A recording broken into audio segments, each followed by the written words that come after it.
ഒരാഴ്ച കൊണ്ട് 1 kilo fat കുറയ്ക്കാം എന്ന് പറഞ്ഞാൽ അത് വളരെ ഇംപ്രസീവ് ആയിട്ടുള്ളൊരു കാര്യമാണോ?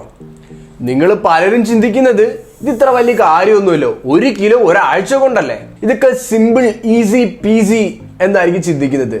എന്നാൽ ശരിക്കും പറഞ്ഞാൽ ഇതിന്റെ പുറകിലുള്ള സയൻസ് നോക്കി കഴിഞ്ഞാൽ കാര്യങ്ങളൊന്നും അത്ര ഈസി ഒന്നും അല്ല.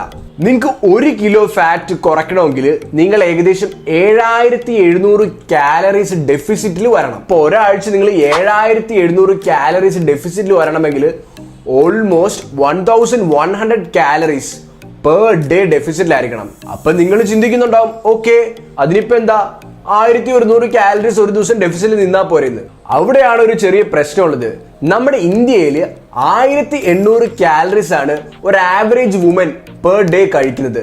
അതുപോലെ തന്നെ ഒരു ആവറേജ് മെന്നിന്റെ കേസ് എടുത്തു കഴിഞ്ഞാൽ ഓൾമോസ്റ്റ് 2000 കാലറീസ് ആണ്. അപ്പൊ ഇതിൽ നിന്ന് വീണ്ടും 1100 കാലറീസ് ഡെഫിസിറ്റ് പോകാൻ പറഞ്ഞ എങ്ങനെ ഉണ്ടാവും? അതായത് നിങ്ങളിപ്പോ കഴിക്കുന്നതിന്റെ മോർ ദാൻ 50% കഴിച്ചാൽ മാത്രമാണ് എന്താ പറയണ നിങ്ങളുടെ വെയിറ്റ് ഒരാഴ്ചയിൽ 1 കിലോ കുറയത്തുള്ളൂ, വിച്ച് ഈസ് വെരി ഡിഫിക്കൽട്ട്. നമുക്ക് എന്താ പറയണ, വേണേ കുറച്ച് നാൾ പട്ടിണി കിടന്ന് ഇതൊക്കെ ചെയ്യാം, പക്ഷേ ഇൻ ദി ലോങ് റൺ ഇത് ഒരിക്കലും പോസിബിൾ ആയിട്ടുള്ള കേസേ അല്ല.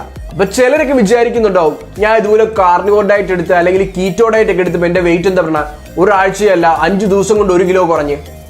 അങ്ങനെ കുറയുന്നത് മെജോറിറ്റിയും വാട്ടർ വെയിറ്റ് ആണ്. അതായത് നമ്മുടെ ബോഡിയിൽ കാർബോഹൈഡ്രേറ്റ്സ് ഇല്ലാണ്ടാവുമ്പോഴത്തേക്കും ശരീരത്തിലുള്ള വെള്ളം കുറെയൊക്കെ എന്താ പറയുക യൂറിനായിട്ടും സ്വെറ്റ് ആയിട്ടും എല്ലാം പോകും. അതുപോലെ തന്നെ വാട്ടർ ഹോൾഡ് ചെയ്യുന്ന ആ ടെൻഡൻസി കുറയും. അത് ഒരിക്കലും നിങ്ങൾ ഫാറ്റ് ലോസ് ആയിട്ട് കമ്പയർ ചെയ്യരുത്. നിങ്ങൾ ഫാറ്റ് ലോസ് ഫേസിലാണെങ്കിൽ അല്ലെങ്കിൽ നിങ്ങൾക്ക് ഫാറ്റ് ലോസിന് പ്ലാൻ ഉണ്ടെങ്കിൽ ഒരിക്കലും എന്താ പറയുക ചുമ്മാ ഇങ്ങനെ 1 കിലോ 2 കിലോ അങ്ങനെയുള്ള നമ്പേഴ്സിന്റെ പുറകെ പോകരുത്. പകരം നിങ്ങൾ ചെയ്യേണ്ടത്, നിങ്ങൾ വലിയ കുഴപ്പമില്ലാത്ത രീതിയിലൊരു ഫാറ്റി ആയിട്ടുള്ള ഒരു ഫിസിക് ആണെങ്കിൽ നിങ്ങളൊരു 0.5% of the body weight per week lose ചെയ്യാൻ നോക്കുക. അതായത് ഒരു 100 കിലോ വെയിറ്റ് ഉള്ള ഒരാളാണെങ്കിൽ ഒരു 0.5 1/2 കിലോ ഒരാഴ്ച കുറയ്ക്കാൻ നോക്കുക. പിന്നെ നിങ്ങൾ ഓവറായിട്ട് ഫാറ്റ് ഉള്ള ഒരാളാണെങ്കിൽ ഒരു 1% പെർ വീക്ക്, അതായത് 100 കിലോ വെയിറ്റ് ഉള്ള ഒരാളാണെങ്കിൽ 1 കിലോ ഒരാഴ്ച കുറയ്ക്കാൻ നോക്കുക.